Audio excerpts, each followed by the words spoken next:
This week on the Reseller Locker Room Podcast, we sat down with a brilliant couple of JacksTreasures, Brian and Tracy. Stick around. We're going to pick their brains. Flip or die. The Resellers Locker Room Podcast. The Resellers of entertainment and zero instruction. Out on the road hitting thrift store gold. Three wild men with stories untold. Beard kings growling, Rocky Tops wild. CJ's laughing like a metalhead child. Sipping brews in a cheap motel. Talking deals and tales we never sell. This ain't no class, it's a backstage pass to the resale game with some serious sass. Flip or die. We're living fast in the reseller sky.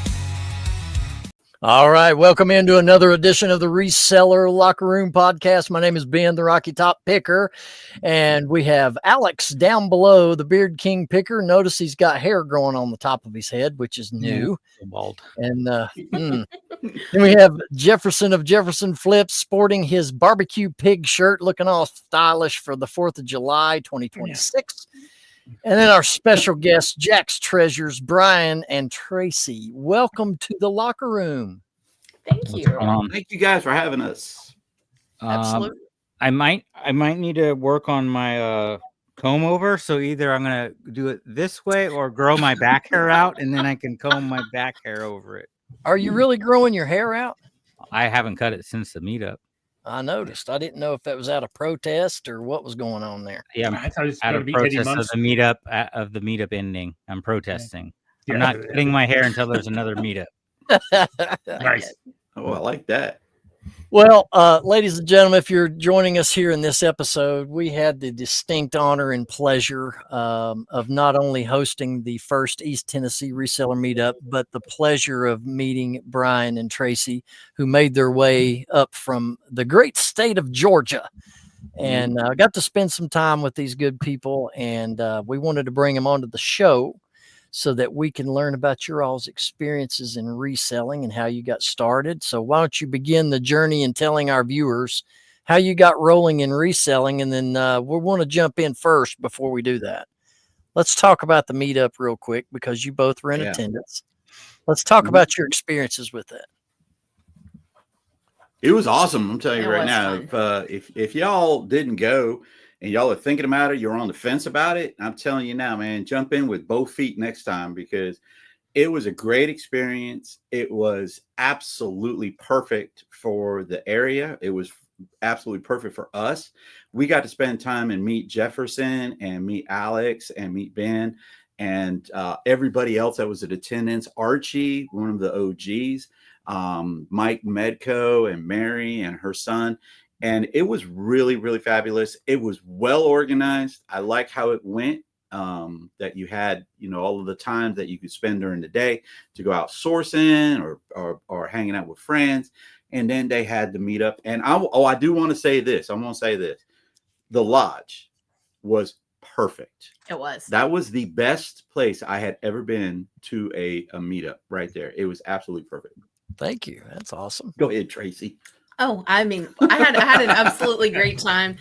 I'm not quite as much of a social butterfly as Brian is, but I did enjoy myself. I got to meet some friends that I had known previously, and it was ran off Jefferson. it was my pleasure to get to meet some new 3 friends. minutes too. in, we run off Jefferson. And it was a great area. I felt like the sourcing was great, and just the cool stuff to see near there. I would definitely go again. Oh my gosh, yeah. I mean, we were so close to Bristol, Tennessee, or Bristol, Virginia. We went there. We went to Asheville, North Carolina, because I was so close. And I mean, it really, really was in a perfect location. I mean, I absolutely loved it. As opposed to the Nashville meetup, which I love the Nashville meetup too, but it was in that big city. So you really had to worry about traffic, about getting everywhere for traffic. And it was just super crowded. And I know they had an event on Broad Street, and I'm not sure hardly anybody went down to that thing on a Saturday night. It was like, I avoided that like a plague. But we had a lot of fun. I loved doing the karaoke. I didn't get a chance to do it this time. But Next time. Next time. But doing that, doing the giveaways, doing the flip or pass or flip was a lot of fun. It was just, and the panel, everybody really liked the panel and stuff.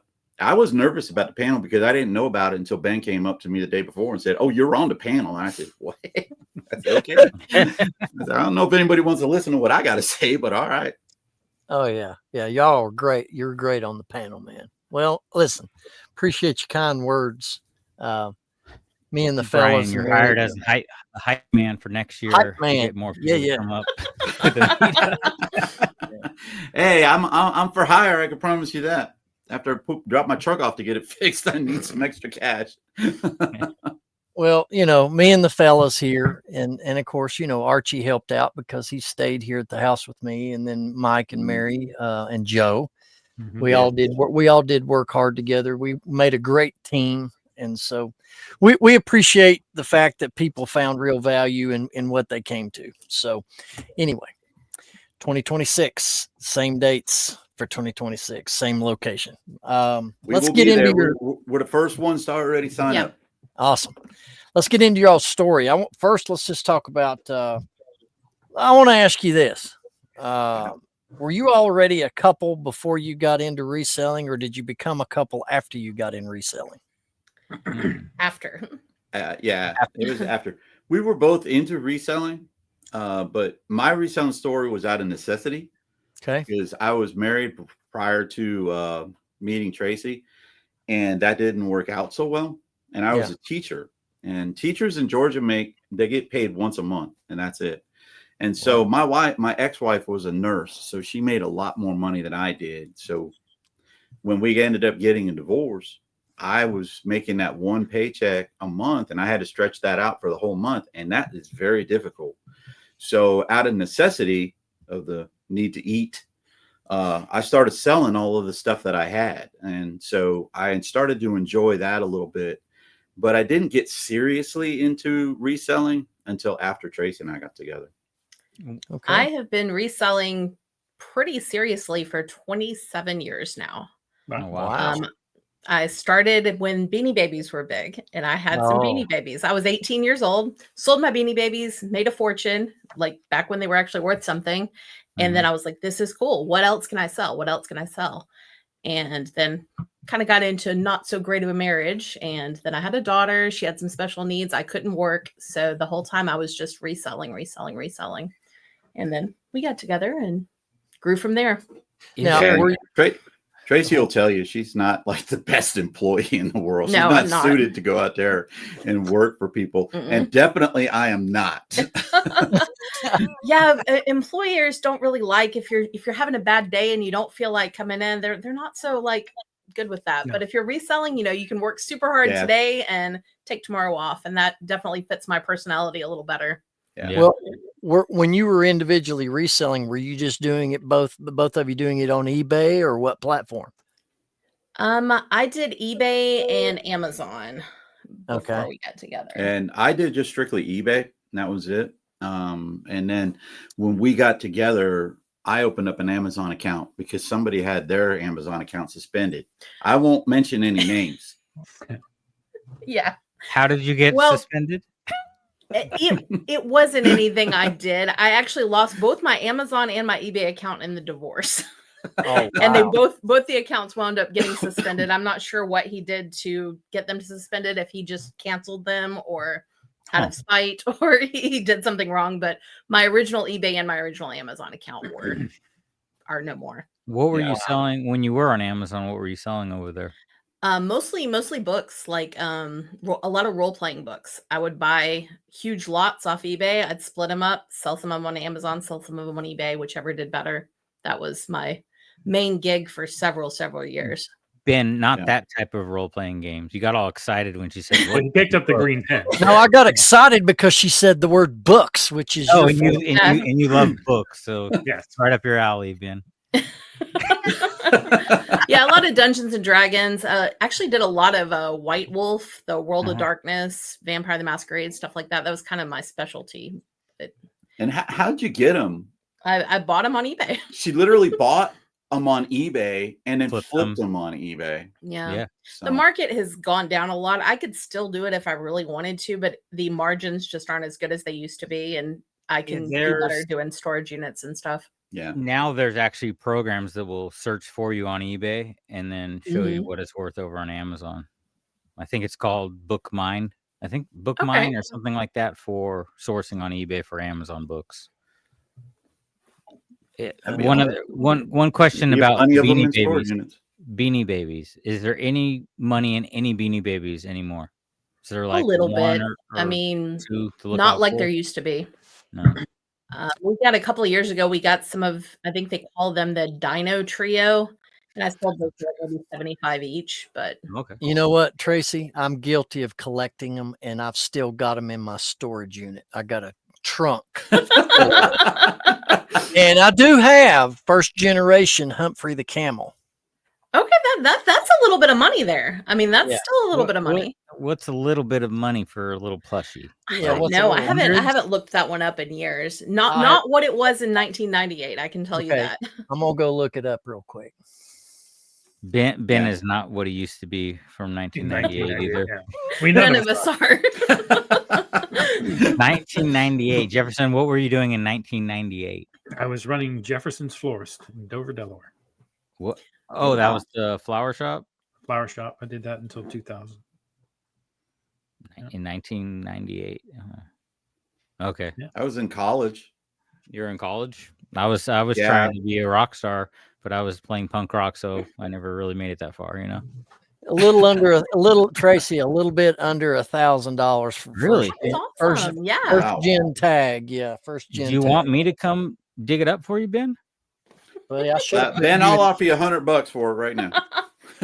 Well, when the guys were here with me at the house, $1, Bob. I should have had them in my storage unit, hadn't her pilfering all that stuff out for me so I could get it listed. I should have done that. But Bring it next year for the grab and stab, and I'll stab Yeah. somebody for it. What'd y'all think of that? Oh, What'd y'all think of that Nice. stab and grab? I loved it. I That was loved it. Yeah. It was I was able to promote my Whatnot battle with Dan and Demand Yeah, because okay. I saw the T-shirts, and Yeah. the first ones I wanted to grab were the Harley Davidson ones that Yeah. that Jimmy had, but then one of the ladies from Consignment Shop grabbed it, and I couldn't steal it again.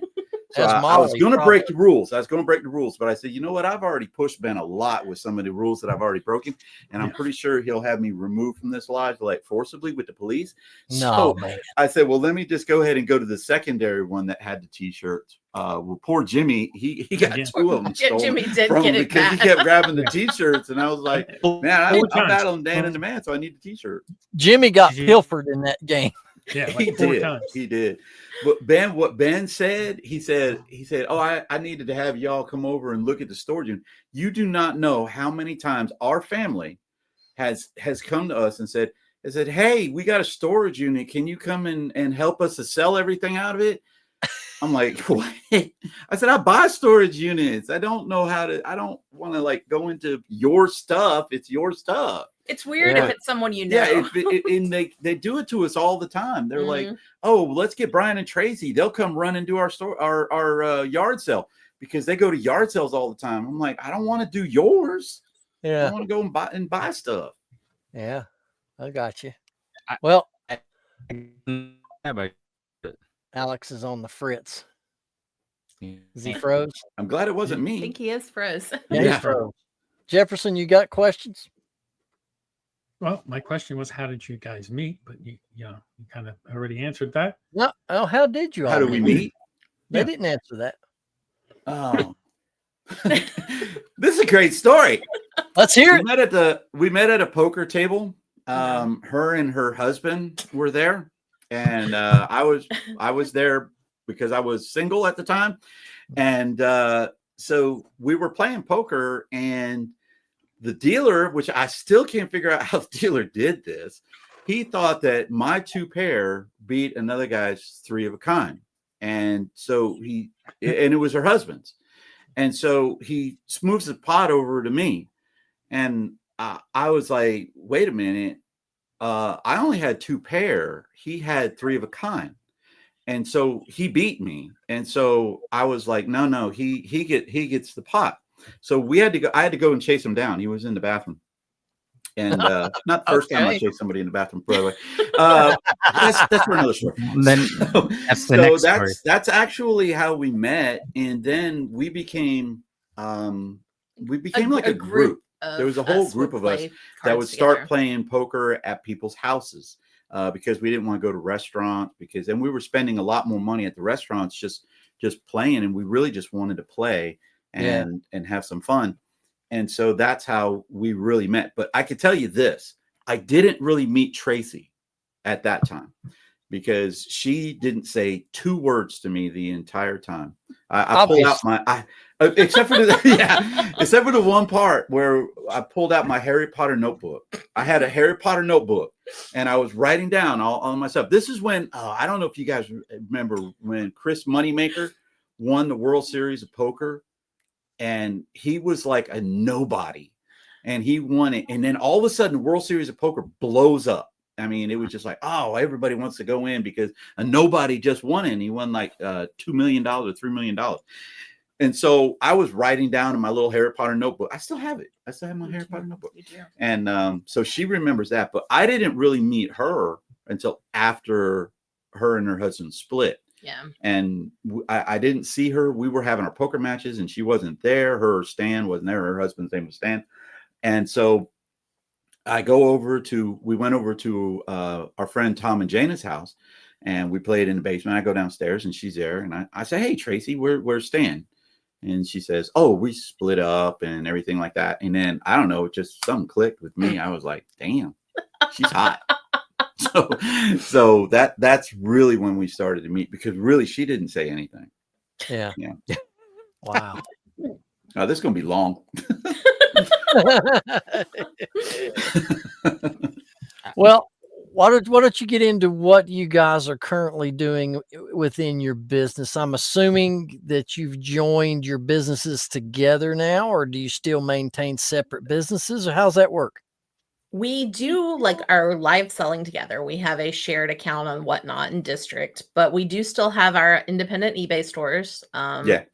Mainly because it kind of gives us a chance to sell how we want to sell and what we want to sell without being like accountable to each other, which is nice. Because Tracy hated the way that I sold. Because I mean, y'all heard how she sold, and I sold out of necessity. So what did I end up selling? DVDs, books, ashtrays, silverware. And I was making like $1 on every single one of these things because I needed to eat. And that's the only stuff that I had. So my eBay store was like, make a lot off of a little, or make a little off a lot. And Tracy's was the concept of making a lot off of a little. And she, oh my gosh, she hated it so much. I mean, we had some really nice discussions about that. She would be like, you need to not run this really thing. Nice. Just sold it for like $4 plus free shipping, and you ain't making no money. And so we did have a big fight when he brought home a whole truck full of VHS tapes back when you could not give VHS tapes away. I got them for like the lady gave them to me for like $2 or something like that, and it was 2 big boxes. You got to take them as $2. Yeah. Right. Yeah, this was like might sell one for free. You never know. 10 years ago, about 10 years ago, you couldn't give these things away. But I put them up. I put those buggers up on eBay, man. If that thing had sold at $4.99 with free shipping, I put that sucker up. I'm sitting here thinking this is the best thing ever. I got my store up to about 8,000 items. Man, This is great. I got to ship 40 items a day and made about $100. She ships 2. And makes $400, and I'm like, wow, this shit ain't working. Well, you said something I find to be very interesting, and when you said you maintain separate stores so you don't have the accountability factor, right? Right. A lot of couples that are married that are doing this business, they do it together so that they can hold each other accountable to be productive. It's interesting that you guys are taking the opposite approach in that. And we're very competitive, so I think that helps too. Well, I made 100 today. Well, I made 125, and we can have that going on. I think the important thing, the fact that you're doing it opposite compared to what a lot of other couples do in reselling by not holding each other accountable, you do your own thing, is that if there are married couples that are doing reselling and they're sharing in one store and they're kind of frustrated with one another, after hearing this, they may want to consider splitting into 2 separate stores. I know that Chad Wolfman Goodies, him and his wife have separate stores. So that's that might help somebody that watches this episode, that if they're struggling as a married couple working out of one store, try splitting off into separate ones and, cover more ground, so to speak. I think it would take up more room, We're though, doing a because lot of live selling. yeah. Sorry, You guys sorry, mostly focus just on live selling now, though, right? I mean, At that's your this main point, source yes. of income. Yeah, yes and no. We do a lot of live selling, and live selling really, when we discovered Whatnot about 3 years ago, we tried it out. And at that time, and I always tell everybody, I knew nothing of the reselling community. So sorry, Resellers Locker Room, I had no idea you even existed. Okay. Tracy knew all of this, and she would always tell me, she goes, "Hey, come and watch this video. Come and watch this video." And I would turn on the video and I would look and I'd be like, I'm good. Let me go put back on my music or my wrestling videos or archive wrestling or whatever it was that I would do while I was working. And then we discovered Whatnot, and we started to do Whatnot, and we were doing Whatnot for about 1.5 years, Almost 2 years. Almost 2 years. And we were at the point where we were close to quitting. And it wasn't because we weren't making money, because we were making money, but it wasn't any fun for us. And it wasn't as profitable as we thought. We've done booths before, antique mall booths. I had a whole almost half of a store once, and it was great. We were making money again. But when we did the analysis, the cost analysis, we were only making like $6 or $7 an hour. And I was like, no, we can't do that. So then we did the same thing with Whatnot. And then we went to, Tracy said, we were at Discount Tire getting tires from a truck. And she goes, "Hey, you want to go to the Nashville meetup?" And I said, "Well, what's the Nashville meetup?" And she says, "Well, there's a bunch of people that are going to be meeting up in Nashville." And we were going to Nashville anyway. And I said, "Yeah, all right, we'll give it a shot." And so the day that we went, I had surgery on my neck. So I had cancer removed. So my whole face is like numb as anything. Yeah. And we were there 5 minutes. He was on pain meds and possibly a little something extra to take the nerve off as well. Nice. Yeah. And so I feel the vibe you're throwing out there. I feel the vibe. Right. Yeah. So within 5 minutes, I made a complete jerk out of myself in front of everybody. Let's hear the story. It was epic. It was epic. Okay. What he said. Let's hear the story about you. I want to hear the story, because I've heard you mention it, but not get into details of the story. I was at that meetup, and I don't remember it. I missed it. Yeah, I was too. We got there to the Holiday Inn. We checked in. We, got out of our room. We walked down. First people we ran into were Ken and Jill, SSK Promo. And we were walking in the hallway, and they came right out their door. So Brian immediately jumps on, "Hey, who are you?" Blah, blah, blah, blah. And I knew who they were, but so he's talking their ear off, and that went well enough. We get out to the lobby, and Brian just I don't know, almost like a wrestling entrance. He just walks in, "Hey, I'm JacksTreasure." Oh, it gets worse. I'm the famous JacksTreasure and blah, blah, blah, blah, blah. It gets even worse. So we're talking to people, and did y'all go to the Holiday Inn Express where we were across the street though, right? Yeah, we were across the street. Yeah, we were at the Holiday Inn Express, and Scott, the bearded picker, is there, and there's a bunch of people over there at the tables and other people over there. And I said, "Hey, everybody, y'all need to be quiet. I'm trying to talk over here." Wrong thing to say, man. Everybody's eyes shot on me, and man, I felt the daggers coming out, and I said, "Okay, that didn't go over well." Oh yeah. Tracy melted. I mean, you didn't even see her anymore. She just that she was gone. And I tried to recover, and my recovery failed epically. And we went to the meetup. That it was the meet and greet. The meet and greet that was on the Friday night. At the restaurant. And I wandered around, because at this time now I definitely have something extra to help me to get through everything, because I just made a complete jerk out of myself. And That was all that we did. We did nothing else. We didn't go to not one single dinner. We didn't go to any lunch. We didn't go to nothing, because every time we left the hotel, we went out the back door. We never walked through that lobby again. We never did anything like that again. And we were up in the room in the last day, and Tracy said, maybe this wasn't for us. And I'm like, I don't care. I was pain medication, and we had a good weekend. We sourced, we sourced full great. truck full of stuff. Went to McKay's. It was a great weekend. But... Yeah. So we were checking out, and I went into the door, and Paul the Philly Flipper was over there making pancakes. He was making pancakes.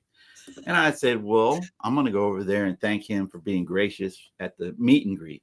So I went over there and I did that. And then he said, well, did you guys find anything good? And I said, yeah, we got a ton of stuff. And he said, well, let me go see it. And I said, okay. So we took him out to the truck, and he looked in the truck, and he like my Pokemon shirt. He looked at Pokemon shirt that she got. And then he says, hey, do you want to join my raid train? And I said, what's a raid train? I didn't even know what a raid train was. Oh, wow. And we'd have been on Whatnot for 2 years. And so Tracy immediately says yes. And then we drove home, and she's giddy as all get out, and I'm giddy as all get out.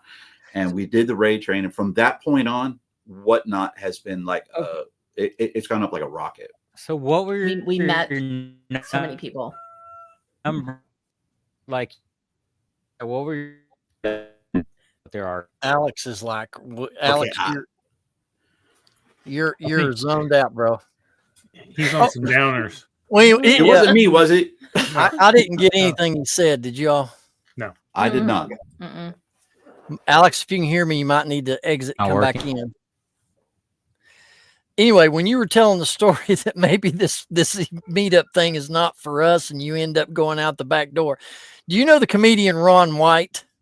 Yes. Yeah. Yeah. That reminds me of a joke that he told that one time, that he was drunk on a plane, and the other guy sitting next to him was freaking out when they were experiencing some turbulence. And Ron was so drunk, he goes, take her down. I'm about 6 drinks in. I don't care. That's what that reminded me of. Take her down. I don't care. I bet we'll beat the ambulance there by a half mile. It really happened that way too, because we really said, maybe this isn't for us. And from that point on, everything just changed. I went in and started getting into the community, and I watched people's podcasts. I started watching Ken and the podcast that they had. Reseller Clickbait. Yeah, Reseller Clickbait. And I would binge watch it while I was working. And I would watch other people's podcasts, and I'd start branching off as I was going, because I tend to binge watch things. I'll go from the very beginning and watch them all the way through. Yeah. I don't like doing that with lives, because with lives, you don't see the comments, and people are addressing the comments in the lives. So I didn't do that with a lot of the lives. Well, let me ask you this. You asked yourselves, maybe these meetups are not for us. What made you feel that way specifically?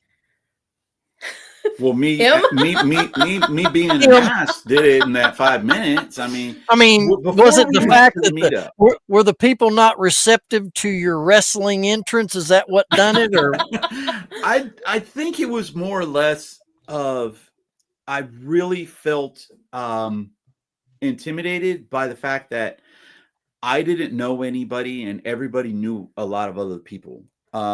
Tracy did. Yeah. She knew everyone. Like for Paul, when I met Paul at the meet and greet, Tracy said, she goes, that's Paul Philly Flipper. He's probably one of the biggest YouTubers here. And he was in Philadelphia, and he moved down to Florida. Well, the first thing I said was, well, he wants to meet me. I'm from Florida. I was born and raised down there for 22 years. I lived down in Florida. He wants to meet me. No, he didn't want to meet me, but he was very gracious and talked and stuff. And even at that point, Tracy and I were like, maybe the fact that she's an introvert, very much so. And a lot of people don't believe this about me, but I'm a super shy person. I don't believe it. But I overcome it by saying, you know what? Shyness in my teens took away a lot of stuff. And now at my age that I am at now, I don't really care. I mean, I know people aren't going to like me, and that's fine. That's fine. But I'm going to have fun and just do the things that I want to do. Well, you made a good point, Brian, when you said that you're there and that you don't really know anybody. Well, the only way to get to know people is go to the events. Mm-hmm. Make friends and connections at the event, at the first one you go to, and then that carries over to the next one, and then your circle gets bigger with each event you go to. So to get into the thick of it, you got to go to one first. That's step one. Yeah. I think that's one reason he continues to be so outgoing, especially when he sees people that maybe they don't know as many people. He wants to go introduce himself, talk to them, make them feel included. Well, let me tell you, the way he was running around at our meetup, I thought, well, dang, man, he's the showman. I need to put him up on the microphone. So advice for the people coming, start at 47%. Don't start at 147%. Right. Absolutely. Work your way into it slowly so you don't scare people.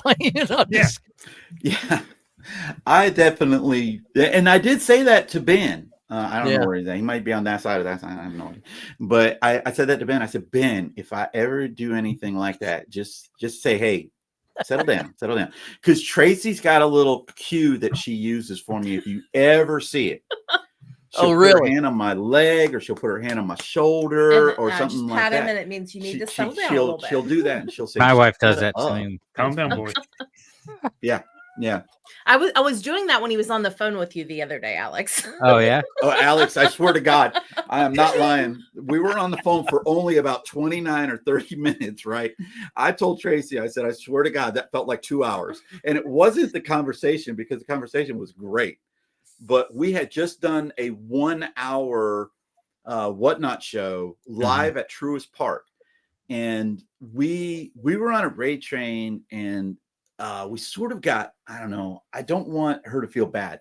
It was supposed to only be a half an hour, and it was like the pride of Georgia. So she said, anybody that's in Georgia can do this, and y'all pick a theme, and we picked the Atlanta Braves. So we had all this Brave stuff at the house to run. We would have run it here in our office and our media room. And we bought a storage unit that day.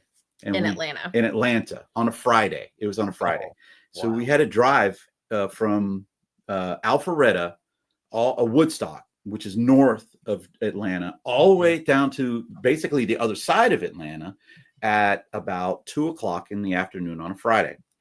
And we didn't even unload the unit. All we did was just grab some of the stuff out of it and pay for the unit and put a lock on it. And we were driving back through Atlanta, 3:00, Bobby Dodd Stadium, Chris Brown concert that night. Wow. Roads were closed. And I'm like, Jesus, there's no way in hell we're going to make it back for this thing. So let's go ahead and do it over at Swung by the park and just hung out. Yeah. But so what we're doing now is not selling anything and only talking about the Atlanta Braves as we walk around this park for an hour. There was no way that wasn't going to happen with a little bit of help. So we did that, and then we called Alex. I don't remember why we called Alex. Alex called you. Alex called me. Alex called me about the podcast. Yeah. And I'm telling you, I could almost hear Alex on that phone going, oh, shit, what did we get into? I think Ben's going to kick me off after this episode with Brian. But it was so much fun, and we just had a blast. But, I mean, we're professionals, though. If I will let you know, if I ever say, yeah, I'm going to try to do that, or I'll be there, I'll do that, I'll help you out with that, I'm 100% there. We've canceled one raid train ever, and we got in a car accident. Yeah, I got into a car accident that day. We were in the hospital. Here's the best part. Oh, man. You know what my first phone call was? It wasn't to the police. It was to the raid conductor. Yep. Yeah. I called him, and I said, hey, Ryan, Gulf Coast Pickers, our friend Ryan, Gulf Coast Pickers, he was at the Nashville meetup. I said, listen, I can't do the raid train today. We just got into a car accident. We're on our way to the hospital. Waiting on the ambulance. We're waiting on the ambulance. That's my first call. Not even to the ambulance or emergency services. So. Wow. Well, tell us how are you? You do the Whatnot most exclusively now, as you said. So where are you finding and sourcing your items? What kind of items to sell best for you on that live platform? I would say we specialize in video games and pop culture stuff, which we find a lot of it at yard sales, and we do storage units that we think are going to have that type of thing in it. the last unit we found was I could see the vinyl records and I could see some Star Wars stuff. So I had a pretty good feeling it was going to be that type of unit, and I wasn't disappointed. No, you aren't. Got a lot of heavy metal records, got a lot of Mm. Star Wars, got a lot of, you know, VHS, things like that. And we got a lot of stuff because I bought a throw-in unit. A throw-in unit is I know I'm going to have to rent a truck because I had a trailer, but I sold it because it was taking up too much space. So if I'm going to go down there and rent a truck, I'll buy another unit, or I'll try to win another unit. And I call it a throw-in just so that I could fill my truck up. Mhm. And that unit ended up being very good with books. That's where all of the books came from. The book that I took a picture of and sent you, Alex, that one came from that unit. Yeah. And then she had a bunch of religious books, which I'm going to take to McKay's. And she had all this other stuff that we haven't even really gotten through yet. Well, But you know, we I've do. been on an Amazon mystery box kick over the last couple months, and Mhm. you know, me and Archie, we did a live show over. in watched. District. Yeah. Yeah. Well, those boxes were crap, but anyway, I wasn't going to say it. I wasn't gonna yeah, say it was but I crap, bought dude. two It was things. bed sheets and Christmas lights. But I tell you what, now out of all the boxes I've purchased, that has been the first dud that I've ever got. Well, Yeah. that's good. But Shame it in a happened way, live, but- you know, in a way, storage lockers is similar. Yeah, you can eyeball certain items, but if there's nothing but tubs stacked in there, you're buying a mystery No locker idea. Yeah. Yep. Yeah. for a Ben, lot more money in most cases than $45 for a mystery box. Ben, Right. was that your Yeah, first and last yeah. live show? That was my first and my last. No. No. I'm kidding. I'm Shit, kidding. man. Right now, guys, I can't even fathom doing a live show with everything I've got going on in my life. It's a long story. Right. A lot of wheels are grinding and things are changing quick, and I can't even conceive putting something together to do a live right now. So Excuses. We do some lives on the district also. And we're starting to expand over there and trying to grow over there in case anything happens to whatnot, or we always want to diversify. That's one thing that Tracy and I have always done is we've never put our eggs in one basket. Even when we sold on eBay, we had Amazon, Mercari, Poshmark, Facebook Marketplace. We did a lot. We diversified out of a lot of Facebook those. Marketplace is probably our second biggest platform at this point. Yeah, right after now Whatnot. it is, because I'll sell stuff right out of the storage unit and I put it right up on the thing, and I just want that stuff to fly. For like So all the we said, big well, items, let's go ahead and try it over there. What's Yeah. that? all the bigger items you're selling on Marketplace. Yeah, and it usually goes pretty quick. So we mattresses, said, well, let's go ahead and frames. give the district a shot. Yeah. You know, and we did, and it's weird because I think the biggest issue that we had was the mechanics of it was not the mechanics of Whatnot. I mean, Yeah. you would think that all lives are the same, where, you know, you click that item and you run that item and people bid on the item and it goes, which that's what it sounds like. But there are slight logistical things that are different. And it took us a little while to get used to it. But some of the items we found are the luxury shoes. They work better on the district For us. than they did on Whatnot. And I got like 11,000 followers on Whatnot. And I got like, I don't know. But 20 nobody over comes to there. us looking for fashion on Whatnot. Right. They Yeah. come to us looking for Funko Pops and video game systems and stuff like that. Yeah, we got lucky with that though. We bought a storage unit in Nashville. That's how we discovered McKay's that had, I don't know. I think it had over, what do you think? About 800 to 1,000 video game consoles. Say it 500 minimum. 500 Wow. minimum of consoles and stuff. So, Well, and you could see all of those. my, Those- my question is, you sell on district, you sell on Whatnot. The majority of your buyers on either platform, both platforms, whatever, do you find that they're they're just resellers like the rest of us that are buying, or is it true customers that are just coming in there looking for a deal? What do you think makes up your buyer base? I think on district, it's a lot of resellers. On Mhm. Whatnot, I'd say it's maybe 50-50. I think it's a little bit Um, higher with the resellers over there. Too. Yeah. We have a lot of, I think, just almost, I hate to say it, but they're like almost addicted to buying on Whatnot, that will ride those trains and they buy stuff and they Oh, don't it's know addicting. with it. Yeah. Yeah. It's We got one of our OGs who he was in probably our very first show. He buys from us all the time. And all of a sudden he'll stop. We won't see him in any shows. His name is Repo Man, and he won't show up in any shows for about 2 months. And then all of a sudden he comes in, and when he comes in and he buys everything. I'll put up a video game that I know he has at least 5 of them, and he'll buy them again. And he just keeps buying and buying and buying. And then he has to take a break. Yeah. And then he has to take a break. And then we have a couple. We have Apex Jeff. He buys from us to all resell. the time. Yeah. To resell. And we have McLovin. He's another one. I know he's a reseller. And you can really do some good sourcing on those platforms. Absolutely. Really, really good. Oh, I've done it. Yeah. On Whatnot, especially. Yeah. Mm-hmm. Mm-hmm. All right, gentlemen, what questions do you have? Man, I feel so out of the loop because my internet is terrible today. So I apologize, guys.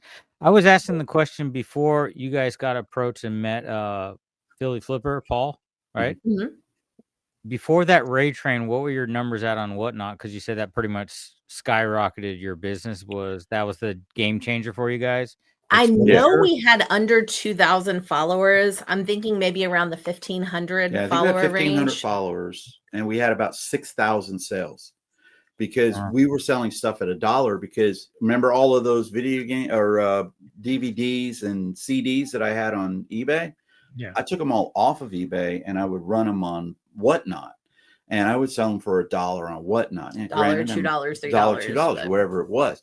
And so we were flying stuff out. We were really, really selling and stuff, a lot of stuff and everything. But like I said, it wasn't all the fun. But when Paul said about the raid train, that's when I started I was introduced to the reselling community as a whole. And I've went the complete opposite from somebody who was adversarial about resellers. I have been more of, dude, I just want to love all y'all and stuff. I know I scared the hell out of Ben because I just gave him a big hug and a kiss and told him I love him and shit. And Ben is sitting there going like, who the hell is this guy? I was already forewarned, brother, before you hit town. That had to be Mike. That had to be Mike. Yeah. I did that to Mike in Oklahoma. Omaha. Well, what Mike said, to be fair, he goes, he's just like me. He's going to hug you and give you a kiss, because that's what Mike did when he and I first met. I went, okie dokie, I got you. So, yeah, it's all good, bro. And it was also at that point that we started actually bringing better items to Whatnot. When we first started that first 6,000 sales, we were bringing the eBay rejects, the stuff that's been sitting up for 5 years for $3. We were bringing that stuff. Once we kind of got on that raid train and we realized what you could actually do, we started bringing everything. Yeah. I mean, we've sold $100, hundreds of dollars items. Yeah. Whatnot. One of the best items that we sold was what was that thing for a Sega? A Sega Nomad. A Sega Nomad. And it's a handheld that you can put a cartridge in. And they go for Genesis about games. They go for about $400 to $450 on eBay. And we had one, and it sold for about $390. Yeah, it went really something. Good. Nice. So that was the first one that clicked onto us that, hey, I can bring all of these. Now I could make more money with my video games systems on eBay. There's no doubt. Yeah. But then I got to store it and wait for the sale, and then hope I don't get a return. And on Whatnot, we can run the same show, and we can bring wires, and we can bring controllers and accessories and things, and blow all that out at the same time. So that's amazing. Yeah. So it really, but that's what really changed it, is when we've discovered raid trains, and we discovered that there was a community of people out there. I got raided by somebody. His name is Tim, that narrator dude. And I didn't know, and he raided me with like about 80 people. And I had my normal 12 people in the room, and then all of a sudden my thing just goes up, and I don't know what it is. I did not know what a raid was, and so I totally ignored it. And I told Tim when I talked to him afterwards, I was like, damn, I don't know who you people are, but you got to go. I didn't invite you here. Right. Get out. But yeah, that and that's when it really started to take off. That's awesome. So, go ahead, Jefferson, if you got something. I was just going to ask, what is the strangest thing you ever ran so far on Whatnot? And then we'll Move to Jefferson's question. Strangest thing we've ever ran on Whatnot. I don't know. We've run some crazy shit. I will say this, probably the funniest thing that we ever ran was we were doing a snack show. Oh, and that was funny. we weren't selling these snacks, and we bought them. This is one that we actually went over to a market and we bought all of these snacks. There's a big snack community on Whatnot, and we've bring met the a lot beaver of those nuggets. people, and they've kind of embraced us and invited us on this snack train. Yeah. So Snacks that you could go into your local gas station and buy or grocery store, you're selling on Whatnot. Yeah, a Yes. lot of them was like that, but we would go to like Buc-ee's because we had a Buc-ee's. Beaver like nuggets. And 40 months, yeah, beaver nuggets. But then we would buy other stuff that we would like. So I would be running and wouldn't sell. So I said, screw it. I'm gonna start signing all of this shit. So I sign it. I said, look, now it's a JacksTreasure exclusive, or I throw a sticker on it. And then all of a sudden people are buying it $3, $4, $5, $6. And I'm like, oh hell. I turned around and sold all of it. And I was That's like, creative. this is the best thing ever. That was Yeah. one of our favorite giveaways we ever did. We wound up with a stack of CDs from this little independent artist, and it was called in Nashville. It was called The White Stoned Cowboy. Yeah. That was the name of the CD, and we That's were giving interesting. those away as giveaways. Everyone always asked us to sign them. Oh, the best one was a VHS. Mm. What was it? 13 monkeys? 12 monkeys. 12 monkeys. That's Right. a good movie. I ran this in our show, and I would start it at $10,000. I said, look, not this is worth signed anything. by JacksTreasure. Look at there's not another one of these on the planet.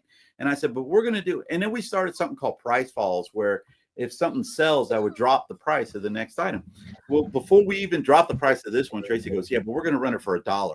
And I'm like, man, what the hell of a kind of a price fall is that thing? And we finally ended up selling It it. didn't sell like 20 shows in a row. Yeah. But I kept running it, and I ran that thing to the ground, and it finally ended up selling. Yeah. So it was pretty wild. It was pretty fun. We do a lot Persistency. of crazy stuff like that just to have Yeah. fun.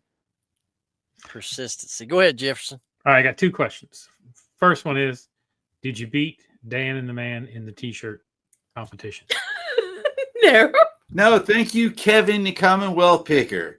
Ah, Kevin came in. It was the first time it was the first time First Kevin time has he's ever ever been in one of our Whatnots. room. Okay, our room. Now I had been in Kevin's room before because another Back thing when he did Whatnot. when he did Whatnot. I was in his show, and at that time I started to say, you know what, I'm gonna buy the shirt off of people's backs. So I bought Paul the Philly Flipper, I bought Ryan, I bought Ken's, I bought Ray's, I bought about 4 other people. I bought the shirt off their back. So I go into Kevin's show, and I said, I'll buy the shirt off your back. Okay. And he says, no, it's not for sale. So then I start typing in the chat. Well, my son's dying of leukemia, and he was in World War I. And so I really need this shirt for him because he's the biggest fan of Kevin, the Commonwealth picker, that there is. And so I'm making up all this shit in the chat.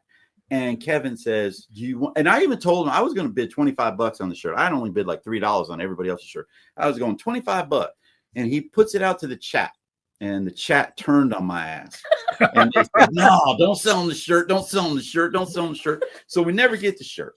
So then we do the battle with Dan and Demand, and first shirt goes, and I won that one. And then the next shirt goes, and I see Commonwealth Picker wins the shirt. And I said, son of a bitch. He's going in here to make sure that Dan wins. Tracy and I started running. We're doing the best shirts that we can, and he's spending Whatnot credit. And I'm like, Dan, Kevin, how much Whatnot credit you got? And he texted me afterwards, or messaged me afterwards, and he said, I got like $60. I said, well, shit, give it to me. I'll take it. But it was a good show. It was a great show. It was a lot of fun. It was a lot of fun. I absolutely adore Dan. We were able to meet Dan when we went up to Indiana. He's fabulous. The way he is live or on lives that's the way he really is too. That's cool. Yeah, he puts Vaseline in his socks. Yeah, he's a rubber feet.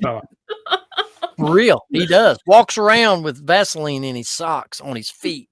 Yeah. So that was my fun question. My other question is, do you live by any words of wisdom or philosophy that you live by? My one is right now is that, life is short, and don't ever let your fears stop you from doing something. Enjoy it, have fun, Um, there's somebody. Oh, and there is always somebody out there for you. For 10 years, I was divorced, and it was the most miserable time of my life. And I was really, really in a bad place where I literally had to take myself out of basically life at that time and get help, because I was such in a bad place, because I didn't think there was ever going to be anybody out there for me. Yeah. And then I met her when she was divorced. And it just like my whole life changed for that. And I live for her. And I always just pray that I don't embarrass her enough too much.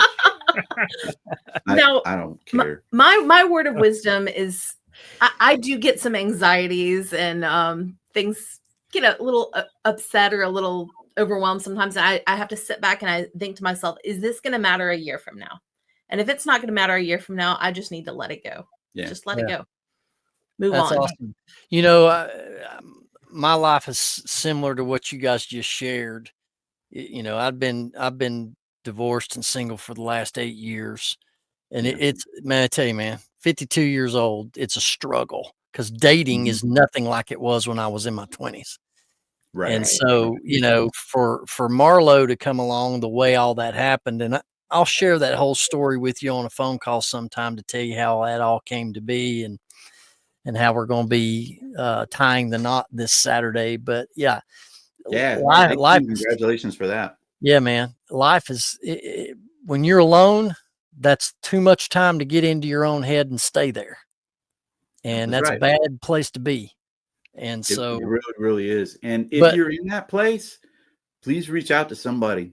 There's somebody that'll listen.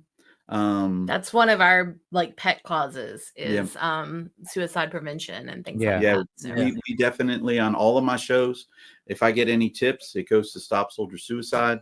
We're actually doing a lot trying to work with them. We did the 30-day challenge, which we had to do in Tennessee, the Northeast Tennessee Meetup, which was to not walk 90 miles in 30 days for Stop Soldier Suicide. And we did it. And we ended up doing 91 miles. That's awesome. 30 days. So I think I walked maybe a mile with you at the flea market. We hit about 2.5 at the flea market. We were there a little bit before y'all, but the whole time we were at the flea market, we did about 2.5. Yeah, that was probably for me. I think, you know, the event was great. All of the parts of the event were great. I don't want to take anything away from that. But when you have individual time with groups of people, and you're going out and you're doing stuff like that, you are so much more relaxed, and you could let your hair down, which I don't have any either, but I let it down anyway. And just have some fun. That was so much fun going to that flea market with Alex and Mike and Archie. I love Archie to death. He's the one who really got me with the district. And I said, that's probably one of the biggest things I want to meet when I go there, is to meet Archie. But then when I saw Ben, it was just like, oh hell, fuck this. I love Ben. I apologize for that. For any of you children that are watching out there, do not do what I do. I'm definitely more in my element. We fucking told you not to say that.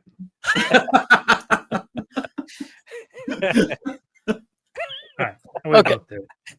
Go ahead, Tracy. You were saying before you got interrupted. I was just going to say, I'm more in my element in like a little small group setting like that. It's easier for me to meet and communicate with people than in like the big group. But I did enjoy it. I mean, I wasn't like miserable over there in my corner. I was just sort of in my little happier corner where I at least knew some people and getting mellow. Yeah, I do better in my little box here on the internet than I do it with loud, big groups of people. Again, I'm very shy. The similarity between me and Marlo and you and Tracy is the fact that Marlo is terrified to even talk in front of groups of people. You wouldn't believe what it took for her to come up on stage at the meetup. Even though she didn't say a word, she was petrified. And I'm the opposite, because, you know, I've got years of her out on the microphone. Yeah, I've got, and I didn't tell her actually that I was going to do that, because if I'd have told her beforehand, she would have refused to have done it. He didn't tell me I was going to be on the panel Well, either. next Well, year, yeah. send her over to Right. my little introvert table. Yeah. But doing what we did at the meetup, I made a living as a DJ. I mean, I did events all over East Tennessee. It's second nature for me to get up in front of people and talk on the mic. It's nothing. It's no big deal. And I forget that some people are really terrified of that kind of thing. And so, yeah, there's some similarities, Tracy, that you have that Marlo has. Y'all are, Right. And Marlo is amazing. Yeah, she's wonderful. It was great meeting her, even though she was scared to death of me. Well, I look forward to getting to chat with her more next year, hopefully. Yeah. Well, hopefully, she'll make some appearances here in the locker room with me. Yeah, and that's awesome. That'd be great. Because Saturday night after we do the deed, I'm gonna have her in here listing. And yeah. I know that I'm still waiting on the invitation to the wedding. I know what? I checked the mailbox and I'm like, I know I'm going to do it because Ben loves me. He told me. He refuses even if you're invited. You realize that every wedding we've been to, the couple has broken up. No, they haven't. Yes, they have. We've only been, we've been to 3, and every single one of them. Wait. No, do not invite us to a wedding. No, wait, hold on. Okay, Justin and her are back together. Who's the other 3? Like my cousin and Andrea. Oh, who's your cousin? Kenneth. Oh yeah, okay. 3 for 3. Got a good Brian shows up in a white dress. That's a problem. Yeah. No, don't ever invite us to a wedding. Well, we have our closest friends, and my mom and dad will be here, but there's only going to be about 14 people in total, and we're going to do it in the side yard here at my house. And that's almost exactly how our wedding went. We did the same thing, Ben. She had such anxieties, and I have a huge family, and so she says, I don't want a like that at all. As a matter of fact, I don't want anybody there. And so we actually we compromised. We did a compromise. We had just our immediate family was there, and the person that wed us, we met on the poker table. We did. Oh, wow. Like a sailor and smoked. And he was an amazing guy. He was an amazing guy. That's cool. Well, one of my friends, he's bringing his GoPro and he's going to have it on a tripod. So we're going to record that. And then I'm going to do some edits and stuff and put it on the Rocky Top Picker channel. I thought I could watch through your door cam. So this is all just for monetization. This is just for views. Okay, this is why I'm gonna put it up there, because everybody in the reselling world has always known me to be single and not have anybody. So I thought, well, let's just show the Rocky Top Picker wedding, and it's only gonna be like a simple, less than 10-minute ceremony, basically, just quick and simple. And so that's what we plan on doing, but. I want to interject this real quick because we haven't done this in a couple of episodes, and I need to get to it real fast here, guys. We want to thank our paid membership to the Locker Room. We have Wolfman Goodies on YouTube, Mr. Mike Camparelli of Metco Meetups on YouTube, Mary McQueen, and we might be adding a new segment when it comes to Mary. It's going to be called Ask Mary. So we may involve her in on that. And then, of course, Jefferson, which is formerly CJ Ben's Finds, Trash Cash Podcast, Vintage Sports Flips, Good Water Pickers, Rick Rotman, Reselling with Woody, Eagles and Beagles, and the one and only Biscuit Butt. And paid memberships are from $1.99 up to $9.99 a month. And we appreciate and value everybody that has joined us on this journey going on year number 3. So, well, I think JacksTreasure's name needs to be added to that list. So we're going to be adding that thing up. That's awesome, guys. Yeah. Alex, I think Jefferson Flips should sponsor too. So, I mean, CJ Benz is. What's holding you back? I know. Well, hey, that's what it is, boss. I mean, I didn't cancel because I want to keep my spot. So.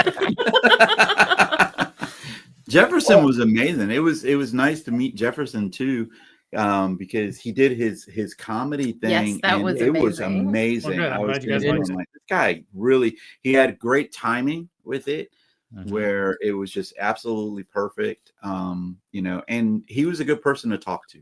Yeah, I really enjoyed it. And Alex and Ben, I think all 3 of y'all make a great team. And you really didn't have to do too much, because I know Mary McQueen never sat down the entire damn time she was in there. I always felt like She's I a was about to dynamo. step on her because she was like always zooming around everywhere around the room and everything. Mary was doing that. She made sure everybody did stuff. She tapped me. Yeah. Well, one You were a of good the Vanna White. He was a good Vanna White. good Vanna White. Yeah. Very good Vanna Yeah. White. Well, one of the things that I wanted to say while y'all are on the show, and this is to all the viewers that may be looking to attend the East Tennessee Reseller Meetup in 2026, is that we want to open the door for people to attend who just exclusively do whatnot. So we want that community to have a home at this meetup every year. Mhm. And I think that's important. And then you folks right here can be our spokespeople in the whatnot community to get other whatnot resellers involved in coming to this meetup, because everybody's a reseller no matter what platform you're doing it on. Right. So we want to make it available to every reseller, whether you're selling just on Marketplace, on Facebook, whatever. So we would encourage you to go back to your community of whatnot and kind of share the experience and share the world of meetups with the other sellers. Because we could even maybe do a separate Q&A session just for whatnot platform only. And That'd be we would awesome. have you guys, lead that up and whatever you'd like to do when it comes to that. So keep that in mind. Awesome. I'd be honored to do anything with the Reseller Locker Room Podcast. Because you guys, obviously 300 episodes, you're doing something right. I don't know. Ours is just a Fred thing one. We're only at 30 episodes, but Alex was on. And we really, really enjoyed that. I already did say that Ben was going to come on because he did a live and he did reselling. And I love to talk to people about that because that's one of the big things about it. We're actually doing a whatnot meetup next week. Next week, in an official Alpharetta. whatnot meetup in Atlanta. Yeah, That's that's awesome. getting hosted by Joe Hollywood, he's one of the biggest OGs on whatnot. So Joe Hollywood. That's yeah. awesome. I'll have to check He that sells out. cards. Okay. Lots of cards. Hey, if you Sports guys- cards. Yeah. Mm-hmm. Yeah. Shout out to myself. If you didn't come, I have the first episode of the day one of the reseller meetup. So go check that It out. was And awesome. Thursday, Yeah, when it's this good. drops, I'll drop day 2, which has a lot of Jefferson stand up in there. So make sure you go Oh, check cool. that out. Oh, that'd be great. If I don't get demonetized, I mean, we'll see. Yeah, I got And three I've been trying to copyright get strikes. Alex to do 3 copyright whatnot. strikes yeah. on the last video. You guys maybe take out. the Oh, cousins because stuff. of the karaoke. Yeah. I'm sorry, what was that, Jefferson? No, they made me cut out my cousin stuff. So I mean, they know what that. Oh. Oh my goodness. Well, you know what, guys, I want to thank you too for number one, coming to the meetup, and great spending time with you two and meeting you all. And we certainly have a place reserved for you at every meetup that we do. And we have a place reserved for you to come back on this show anytime. We definitely would love to have y'all back here in the locker room with us. And Awesome. Yeah. We love it. so, yeah. So fellas, you got any other words you want to include in here? I'm come back when my internet's working. So I That's can good. actually enjoy the conversation. I don't know what happened. It was crazy. I asked them, what their plan for the zombie apocalypse was. You don't have to watch and watch. It was man. great. It was a great answer. When does this come out? Can't wait that long. Well, guys, thank y'all I know once again. we're hitting storage units. Yeah, that's always been our That's plan. our We're just plan gonna right there. take We're over going a to storage unit units. facility. Yep. We'll get ammo, we'll get guns, we'll get food. Might not be in date, but we'll get it. There Yep. you go. Awesome. Just find Stockpiling samurai swords myself. Yes. Once again, guys, thank y'all for coming on the locker room. And we're going to meet you right back here every Thursday at 9 a.m. Eastern Standard Time. If you ain't hit that sub button, what you waiting for? Hit it now. We'll see you next week. We look forward to it. Get out there and make some money. Goodbye, everybody. Bye. Bye.